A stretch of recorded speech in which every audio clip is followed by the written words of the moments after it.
সুপ্রিয় দর্শক শ্রোতা, আসসালামু আলাইকুম। অল্প কয়েকদিন পরে 19 দিন ব্যাপী সিরাতুন নবী মাহফিল শুরু হবে সুন্নতিতে। এটা একটা বাংলাদেশ এবং পুরা পৃথিবীতে নজিরবিহীন ঘটনা। 19 দিন আর কোথাও এরকম আয়োজন নেই।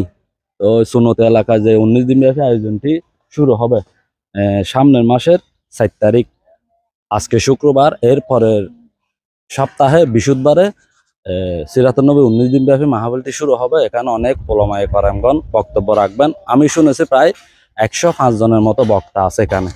19 দিন পর্যন্ত মাহফিল শুরু হবে। তো এখানে দূর দূরান্ত থেকে অনেক জনগণ আসবে ওয়াজ মাহফিল শোনার জন্য। ওদের জন্য সুব্যবস্থা করা হয়েছে এখানে, যেন সুব্যবস্থা করা হয়েছে, ওরা সুন্দরভাবে বসে ওয়াজ মাহফিল যেন শুনতে পারে, সেজন্য ওদের জন্য এই আয়োজন করা হচ্ছে। এখানে আমি এর আগের সপ্তাহে আসছিলাম, এখানে অনেক খড়কুড়া ছিল। খড়কুড়া সবগুলা এখানে বিনা শ্রমে, কোনো বেতন ছাড়া অনেক মানুষ কাজ করতেছে। এই দেখুন, অনেক মানুষ কাজ করতেছে, এদের কারো বেতন নেই, সবাই বিনা শ্রমে কাজ করতেছে সোয়াবের উদ্দেশ্যে। মাহফিল 19 দিন ব্যাপী অনেক লোক কোনো বেতন ছাড়াই কাজ করে। এই দেখুন, এখানে অনেক খড়কুড়া পরিষ্কার করে ফেলতেছে, সুন্দরভাবে বসে ওয়াজ মাহফিল যেন শুনতে পারে। এটা 19 দিন ব্যাপী পৃথিবীতে আমার মনে আর কোথাও নেই।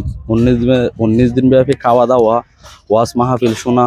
কেন অনেক লোকজন 19 দিনের জন্য চলে আসে দূর দূরান্ত থেকে যাবে, রাত্রে থেকে যাবে। এখানে খাওয়ার ব্যবস্থা আছে, খাওয়ার পরে থেকে যাবে। দেখুন, এখানে অনেক লোক কাজ করতেছে খুব সুন্দর করে। কারকুড়া যতগুলো আছে সবগুলা কোটায় ফেলতেছে, সুন্দরভাবে বসে যেন ওয়াজ মাহফিল শুনতে পারে। ভিডিওটি দেখে যদি ভালো লেগে থাকে, ইসলাম প্রচারের স্বার্থে আপনারা ভিডিওটি শেয়ার করে দিবেন। ওকে, ধন্যবাদ।